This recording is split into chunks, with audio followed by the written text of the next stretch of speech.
સુરત તાપી જિલ્લા દૂધ ઉત્પાદક સંઘ એટલે કે સુમુલની વ્યવસ્થાપક સમિતિની ચૂંટણી 2026ને અનુલક્ષીને માંડવીમાં સહકારી સંમેલન યોજાયું હતું.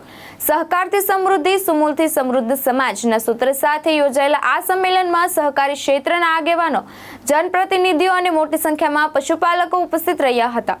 માંડવીના કૃષિ મંગલ હોલ ખાતે સુરત તાપી જિલ્લા ઉત્પાદક સંઘ લિમિટેડ સુમુલની વ્યવસ્થાપક સમિતિ ચૂંટણી 2026ને અનુલક્ષીને સહકારી સંમેલનનું આયોજન કરવામાં આવ્યું હતું.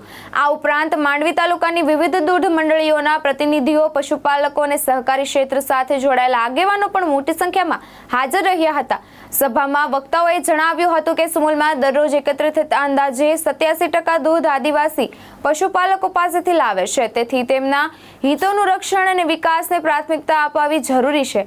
બેઠક દરમિયાન જણાવ્યું હતું કે માંડવી તાલુકાની કુલ 129 દૂધ મંડળીઓમાં 116 પ્રતિનિધિઓ સંમેલનમાં ઉપસ્થિત રહ્યા હતા. સાથે જ તેમણે પશુપાલકોને વિશ્વાસ જાળવી રાખવાની પ્રતિબદ્ધતા વ્યક્ત કરી હતી. ઉપસ્થિત આગેવાનોએ પણ રેશમાભાઈ ચૌધરીને જંગ બહુમતીથી વિજય બનાવવા અપીલ કરી હતી. કાર્યક્રમના અંતે માંડવી તાલુકા સંગઠન પ્રમુખ આતિશ ચૌધરીએ ઉપસ્થિત તમામ આગેવાનો, કાર્યકરો, મહેમાનો અને પશુપાલકોનો આભાર વ્યક્ત કર્યો. જીતેન્દ્ર સોલંકી, દ્રષ્ટિકોણ ન્યૂઝ, માંડવી.